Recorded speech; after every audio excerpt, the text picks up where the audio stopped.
Hey, I copied this photocopied this page from a sight reading book. It's a real simple little thing, but I thought about this blues idea in this video series.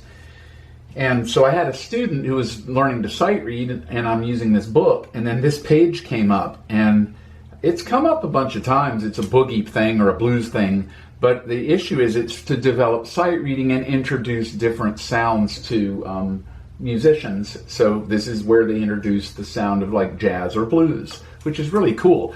But the thing I thought of was, wow, this guy who was studying, see, 9 times out of 10 when I'm doing the sight reading thing, it's people who want to read music and they're not really into improvising. So they're moving through the books trying to gain skill and amass skill of reading, which is okay. That's what they're looking for.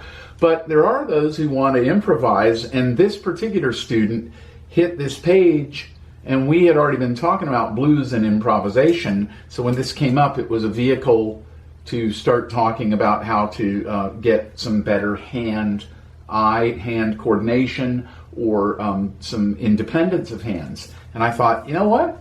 I got to do a video on this. So that's why we're here. So this is a real simple little vehicle. Now, the page is only 8 measures, or I should say the exercise is 8 measures, and it's a real simple little thing. So we're going to go to the overhead so that you can see this. And then I can show you what you could actually do with it to get some practice in. So let's take a look from above. So here's the pattern. Actually, it's so you can see.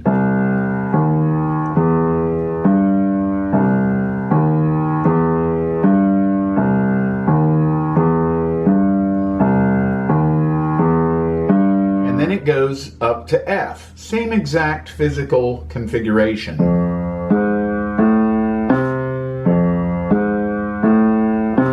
And then it's going to go back.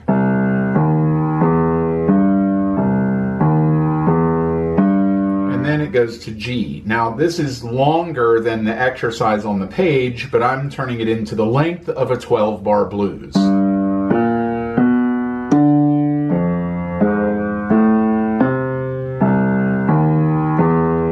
And then you could hit the G, 2, 3, 4, or you could do this.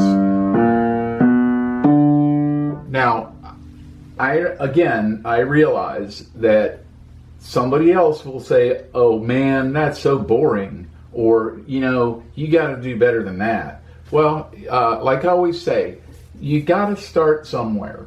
And this is what we're trying to do, is develop the 2 hands. So in the beginning when I was playing, I don't think anybody would have listened to me and said, wow, that guy's a really great pianist. But I was thinking, one day I'm going to be a really great pianist. So it's what's in here. It's what you're thinking. It's what you're aware of. It's what God sees. Nobody else. So stick to your own program of development. Stick to your own plan, and don't worry about what everybody else is saying or doing. You'll get there. You will get there. I guarantee you.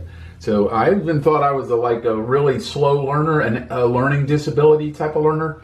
No, it's not true. I just processed slowly, and I got there. And it's a lot of fun where I'm at now, and I'm still working at bettering myself as a musician and as a pianist. And so you can do the same thing. So don't judge where you're at, because anybody who's saying what you're doing is wrong when you're trying to learn, they just either didn't do it themselves, they're jealous because you're trying, or they're afraid you're going to catch them.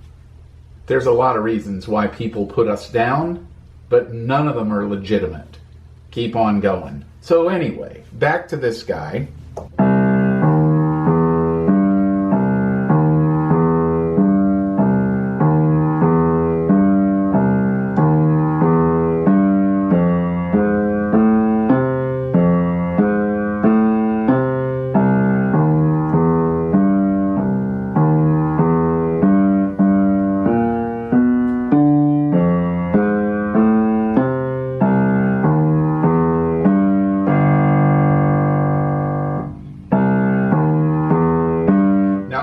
Can't play that, then don't try to do 2-handed things.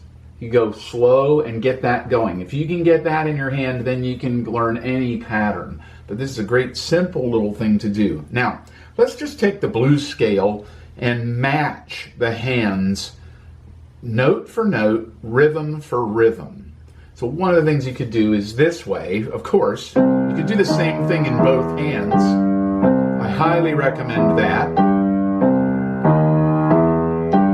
And then you go through the whole thing. It'd be nice to know that you can do it with both hands. Two-handed things are always really cool. At least at some of the basic levels, you want to be able to do it in both hands.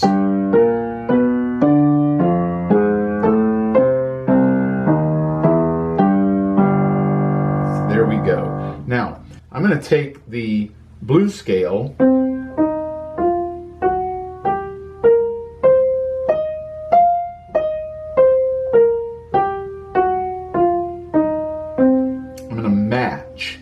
my left hand note for note, rhythm for rhythm, I should say, not note for note. Now, watch this. Right there, there's a clash. So when you hear a clash, sometimes it makes you go, whoa, it must be wrong. But then you can't learn. So you have to fight through that clash so that you can develop your hands. Okay, so we're just sticking to the blues scale to keep things simple, and so we're going to have a couple of notes that aren't quite perfect in terms of sound, but we're trying to develop our hands so we can live with it.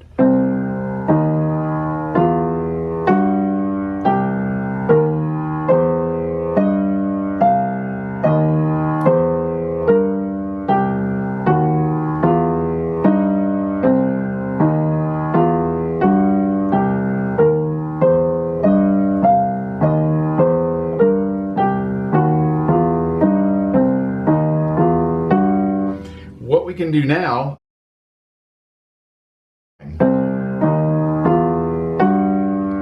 we can start leaving notes out.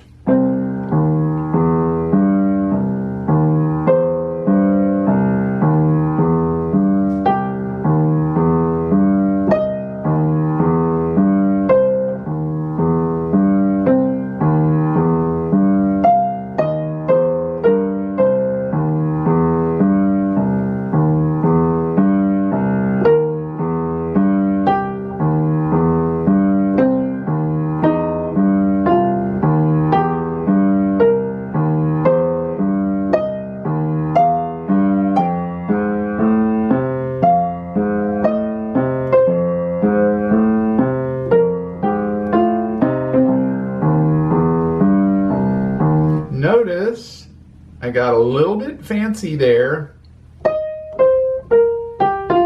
That arrival, that early arrival, starts to form you into a swing feel. So you can get to the last note of your line a little bit early.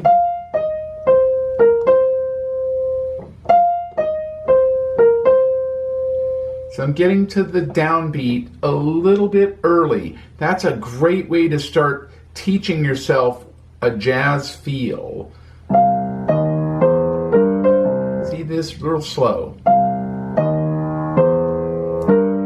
There it is. I hit now, then I hit one. But the human ear, the listener, hears that as getting to one at the same time, but it's a little early, and that is what drives it. That gives a great feel. So I'm going to do it again.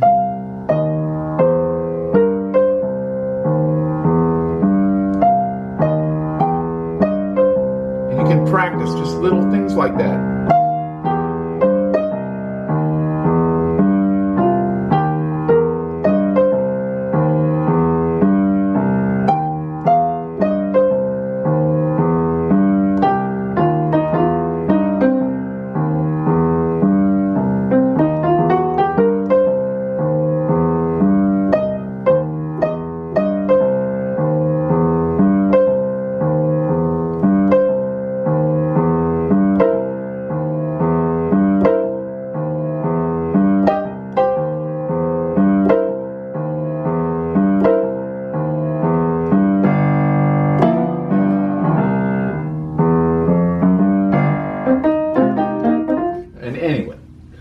you can start really getting going. You get the idea. It can be really fun. So that's a great way to practice. Just trying to get a little early and also keeping things simple. Notice I didn't even go to the 4 chord.